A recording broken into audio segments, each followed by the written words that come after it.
What's going on, everybody? Welcome back to another episode of JAR. JAR, for those of you that may be new, stands for Joe. And Amy. Review. And we're back this week with hopefully a little bit of a shorter one. We've said that in the past, and then it's gone for 30-something minutes as we've talked. So checking the timestamp down below, you can see whether or not we actually hit our goal of having it be a little bit of a shorter one. But this week we're talking about not a magic story, because there was no magic story.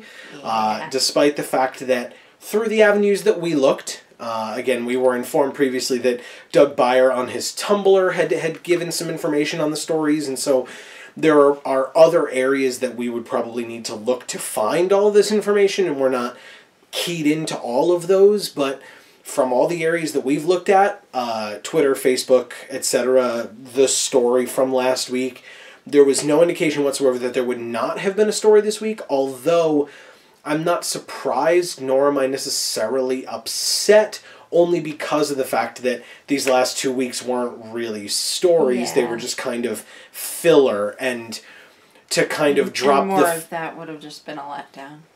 Well, I was going to say, to kind of drop the facade and just not have one at all makes sense. For us, for this show, on the other hand, I mean, we're here every week, and so we wanted to do something, and we had slightly talked about it for Eldritch Moon, but for every set, Mark Rosewater does a column or an article, whatever you want to call it, entitled Odds and Ends. This time it was in 3 parts. All 3 parts are done by now, which is nice, because we can then talk about all 3 parts together. Yeah. Because, especially for our purposes as Vorthos players, there are not every question that he answers is pertinent to our interests if we are looking solely from the lens of a Vorthos player. I, as a Magic player in general, do enjoy hearing about the mechanics and things like that, but for some people who are just here to, or come to just enjoy a story, you're not going to get as much of that, from all of what Mark Rosewater is talking about. And that makes sense, because he's not part of the story team, he's the lead designer. So you get to get a little taste of how those two blend together, which, again, when that happens is really nice to get that perspective. But other times he's talking about mechanics, and he's talking about what goes into sets and why, which, first of all, are very interesting.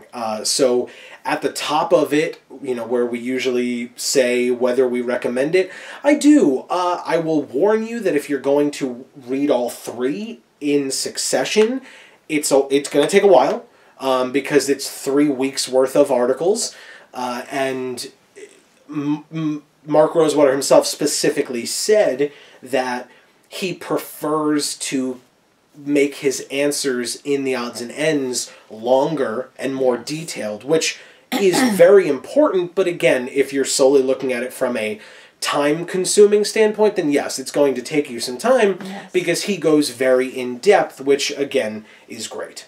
It just depends on what lens you're looking at it from. But some of the things that stood out to me, well, maybe, I don't know if you want to talk about your feelings, your brief introduction to, now I'm not going to remember the name of it, which is annoying, but the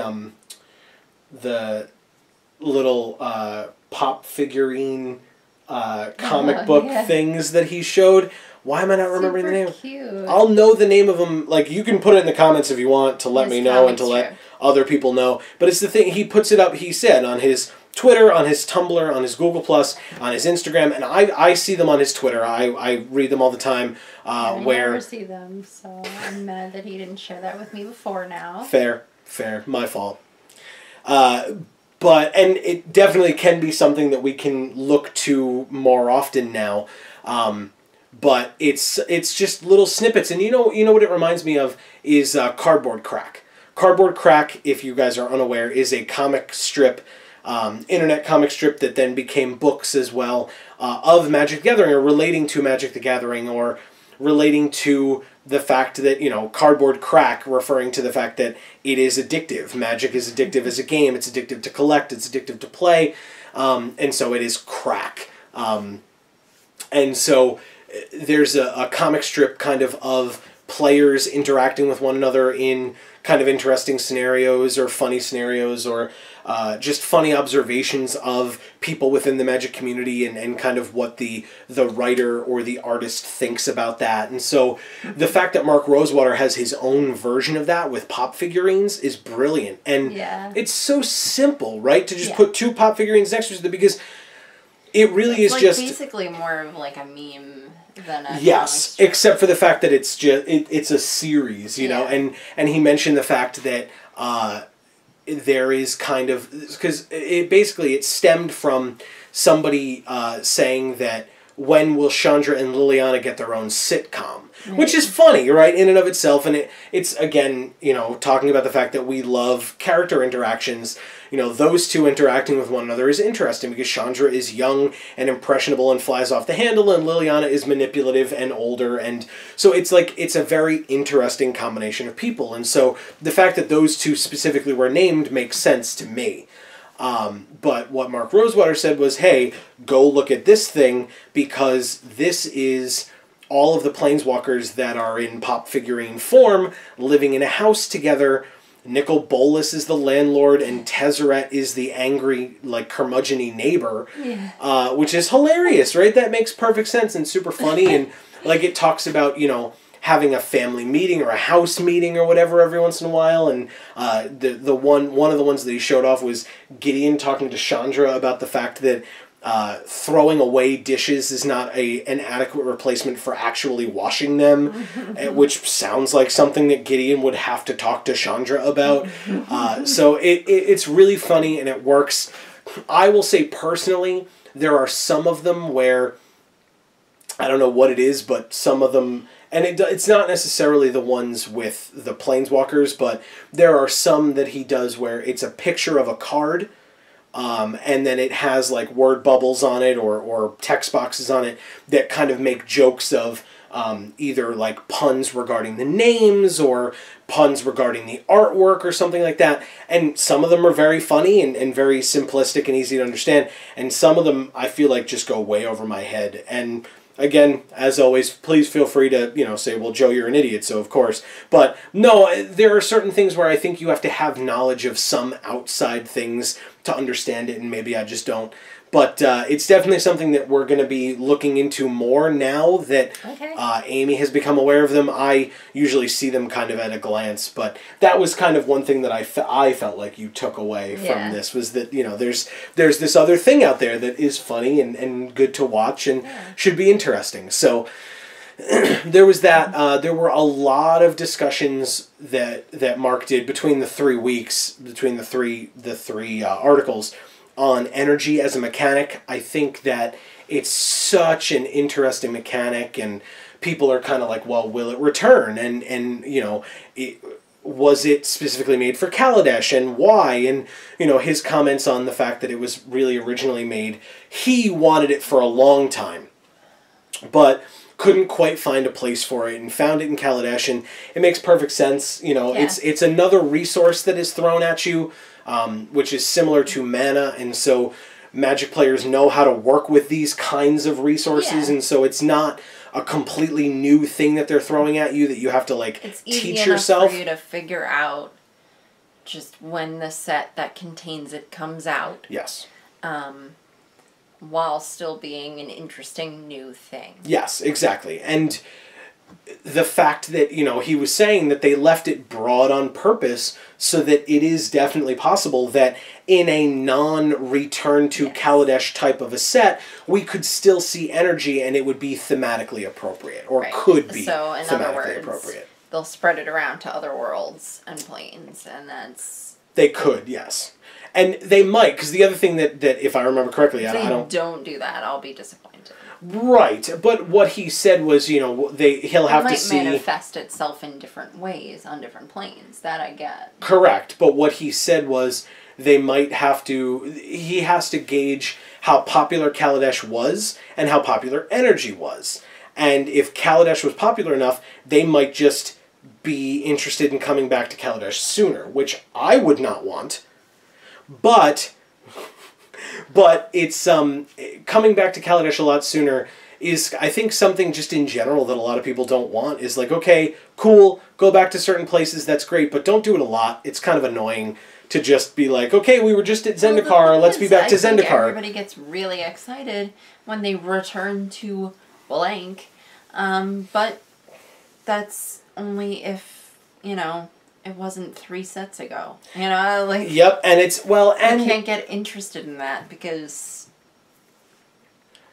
it's boring. It's well, you just had it. Right. Well, and there's only so many, there's only so many places you can go back to without making new ones, right? So every set can't be, now we return to Ravnica, now we return to Dominaria, now we return to the Weatherlight, now we see what Karn is up to. Like, you can't just constantly do that. You have to have Kaladesh, you have to have Amonkhet, so that in the future, maybe you do return to Kaladesh and Amonkhet. Otherwise, you're just prolonging the inevitable, which means that you're using up all of your current ideas and all of your old ideas, and then in the future you have to create all these new planes again anyway. Right.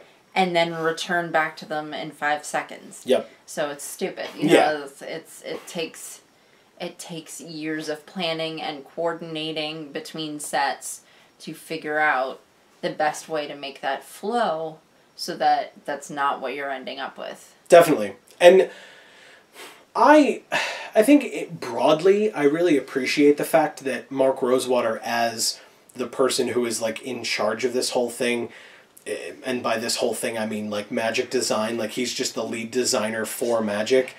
The fact that he is so accessible to the fans is incredible. Yeah. And I think that that's, you kind of see that across the board nowadays because of the fact that game designers are becoming a lot more known and a lot more popular with things like crowdfunding and things like that. Like, the game designers have to make themselves known because they have to be the ones to say, this is my game, this is my experiences with game creation and game making, and this is my background in it, and so trust me enough to give me your money, you know? Well, so but also, like, with social media being what it is now, it makes it so much easier for them to do that.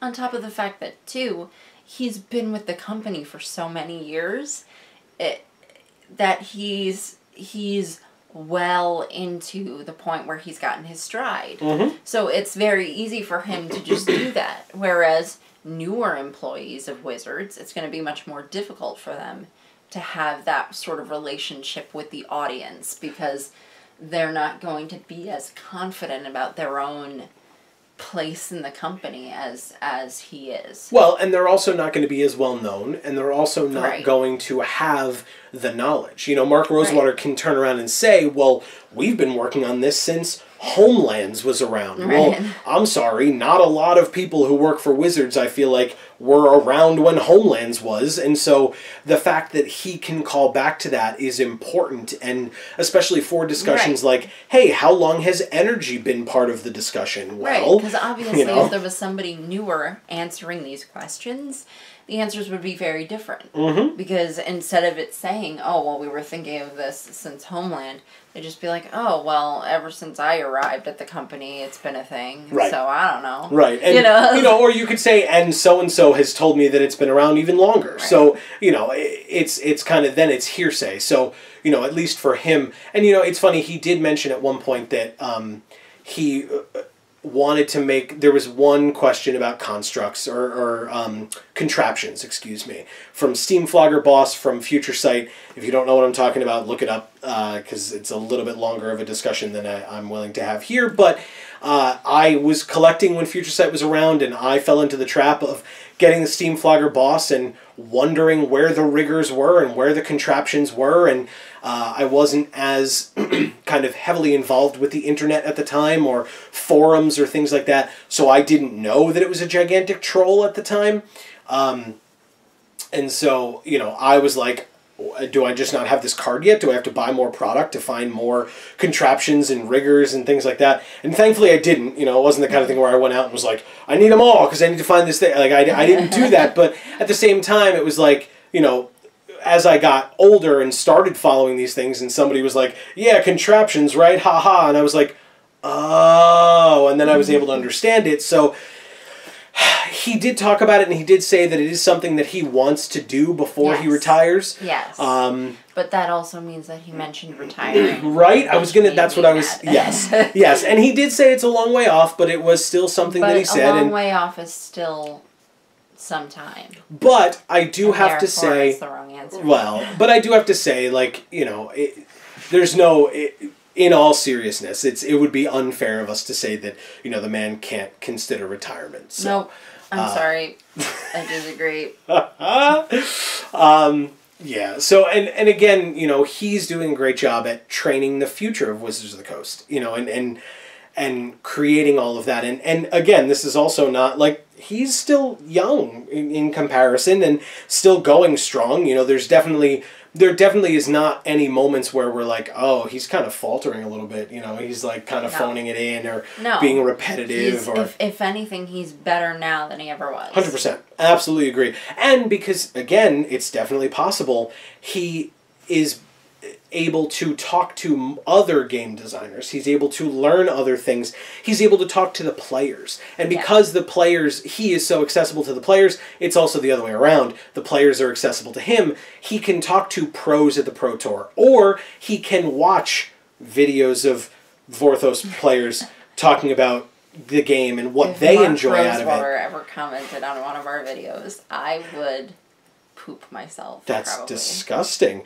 So I wouldn't be able to control it. But, you know, hey, Mark, thanks, but please don't, because I got to stand next to that. So, but anyway, no. Not in the video. Oh, gross. Anyway, no, it's a great thing to, you know, accessibility is important. And, of course, you're going to have those outside situations where accessibility is not a good thing because you have trolls and you have people who are rude, and that's, I think, especially for people like that, it's a lot more of an outside situation, and it's not something that at least I see. And again, maybe I'm not looking in the right places for it. I'm sure there are some people who are tweeting at him and being like, "You're the worst, and this was the worst decision you've ever made." And and he ruined my life, and you know, but you know, I feel like that's accompanied by so much more positivity in terms of him seeing people at conventions or at Magic events and as fans, we can say that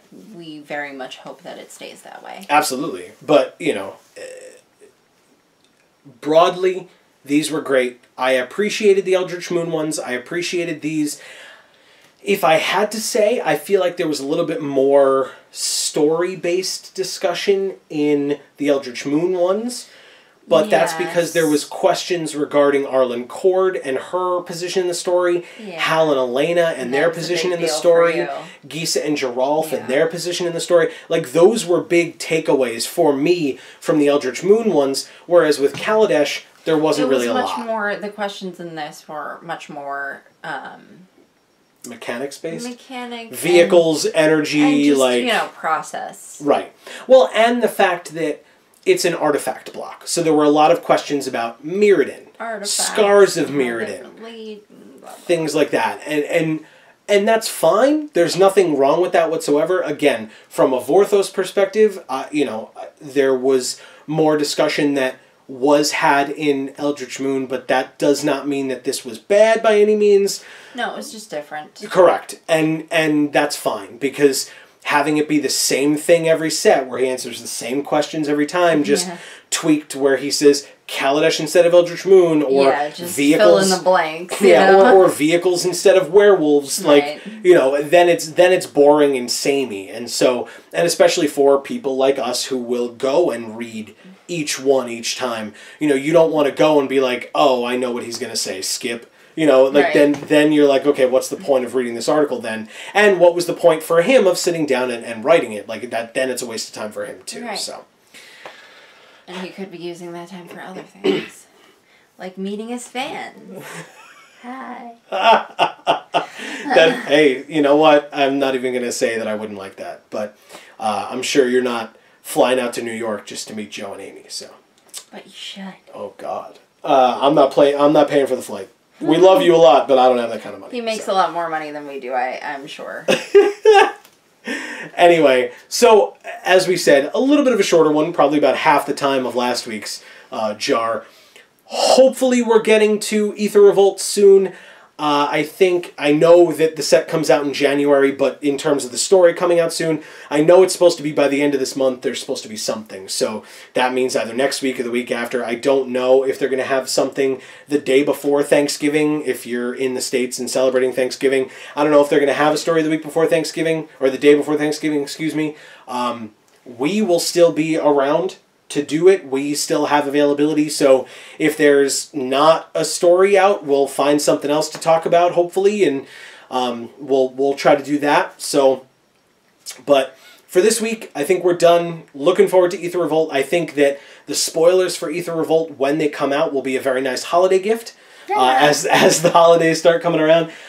They've talked about other product that's releasing for Magic coming out soon. We'll see if we can get some for ourselves. I make no promises. We'll see what we can do. But guys, definitely stay tuned to the channel. I know I have some prize packs to open that I still owe you guys. There's some Kaladesh prize packs that I have to open. We usually try to do that at least once with every set, just, you know, later on as the set kind of takes form. So we've got that to do. That'll be coming out soon. We've got, once Ether Revolt comes out, we've got more of that. We've got some other stuff that we filmed recently that will be coming out soon. I don't know exactly when, but you can subscribe down below, and it'll tell you exactly when all those videos come out.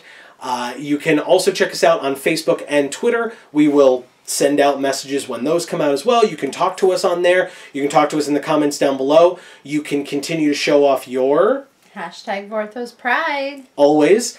And we thank you guys so much for watching, as you always do. From the Geek for All YouTube channel, I've been Joe. And I'm Amy. And as we always say, in whichever video of ours you watch next, we will see you all next time. Thanks, everybody.